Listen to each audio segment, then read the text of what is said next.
everyone, welcome back. Today we're in The Sims 4 doing another build, but today's build is a tiny build and it's going to be a lake house. So, because we finally have decent pond settings, I thought I could finally do this. I didn't cover the whole lot in water because obviously the Sims need to enter from somewhere to get to the house. So I just hid the back of the lot with trees and then had the entranceway through the trees, so you could your Sims could actually get to this house because it's in like the middle of the lake. So obviously you had to have an entrance somewhere. Yeah, I ended up using the cats and dogs trees because I just ended up picking this wheel to do it in. I don't really know why.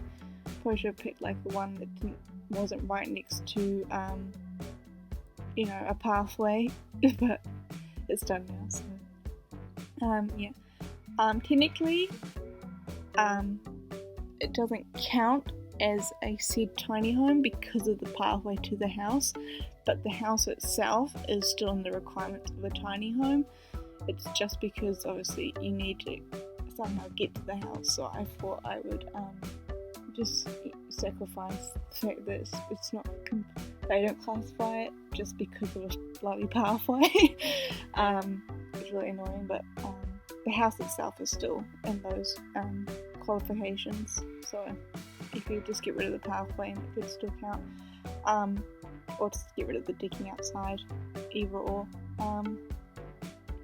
But yeah, it's basically what I do for all of my tiny builds.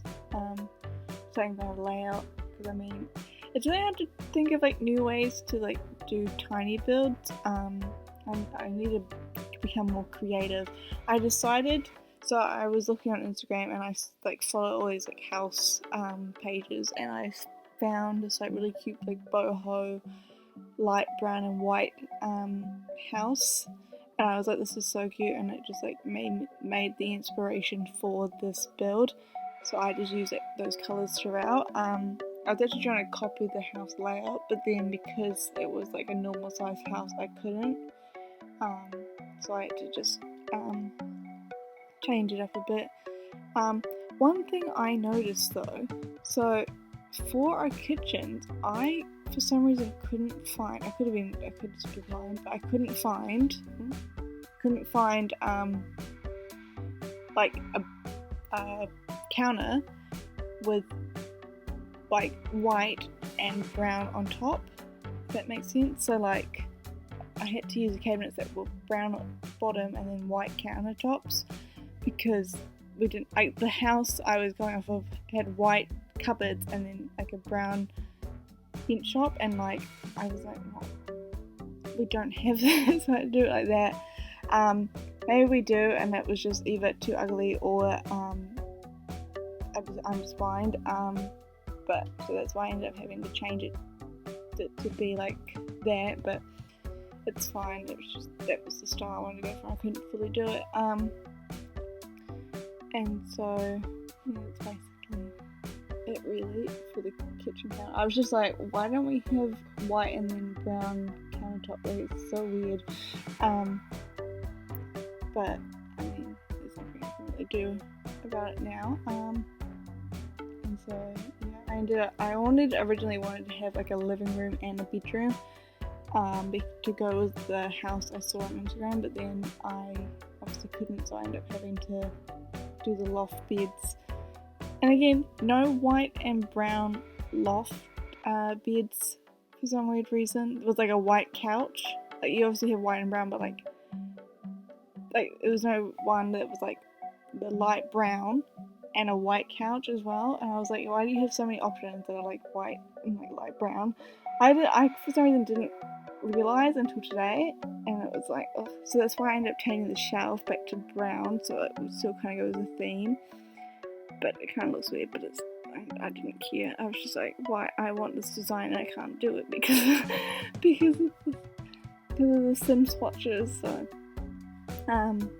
yeah, and obviously I don't use CC in my builds, so try to keep it mainly game items. I don't know.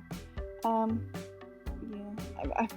now looking at it, that rug doesn't go with this design, but I wanted a boho rug, and that was the only boho rug that kind of went with the colour scheme, so that's why I went for that. And then I ended up using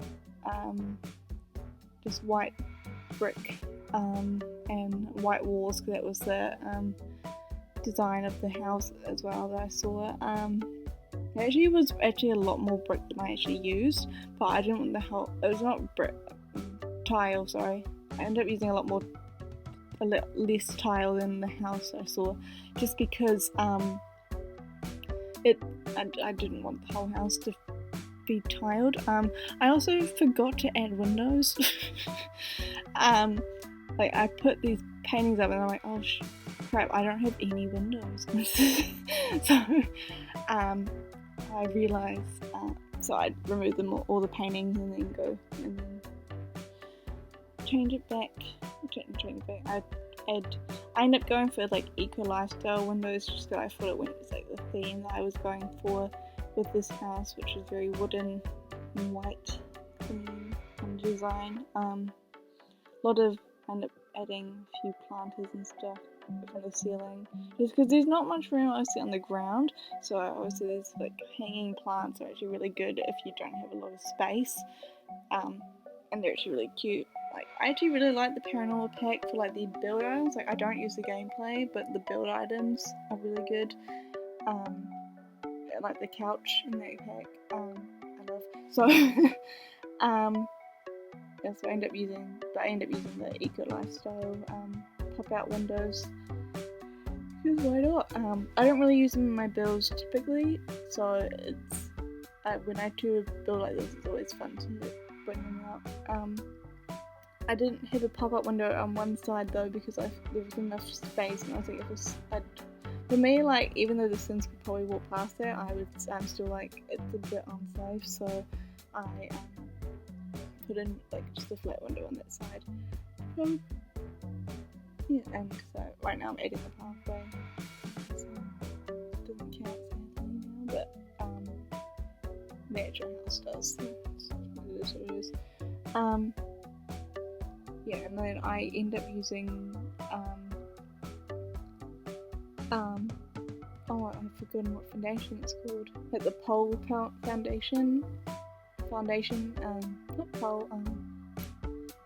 I don't know what it's called. The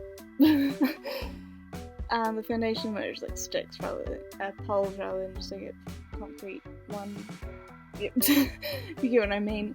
Just to hide the foundation. And you can kind of see it, but it's not as like obvious as like a full-on foundation. And then I end up adding a little cover area next to the edges of the house so I could put more seating. I could have left it not undercover, but I just decided to make it like that because there's not much space obviously inside, so your Sims will be able to sit outside. So that's why I covered it as well. So if it's raining or something, your Sim can just sit there and not worry about it. And you don't have to have seating there either. You can put something else, gym equipment or something, so Sims have like an activity to do. Yeah, but that's basically it. Just felt like doing a tiny home and had to add something a little extra, obviously, so it wasn't just a boring tiny home. Because I really enjoyed doing tiny builds because they just look so cute. So I end up adding more planters because I just really love those hanging planters. You know, they're just something different from the ceiling, you know, rather than just like a light or something. So, and I add a few trees and stuff to give it not trees, plants, just to add a bit more something. I don't really know what I was doing with this wall, just kind of was like, I'm just gonna cover it, so I put a bunch of like random stuff to like cover that wall. But that's about it, so I think I'm gonna wrap it up here. Thank you so much for watching, and I will see you again soon with another video. Bye!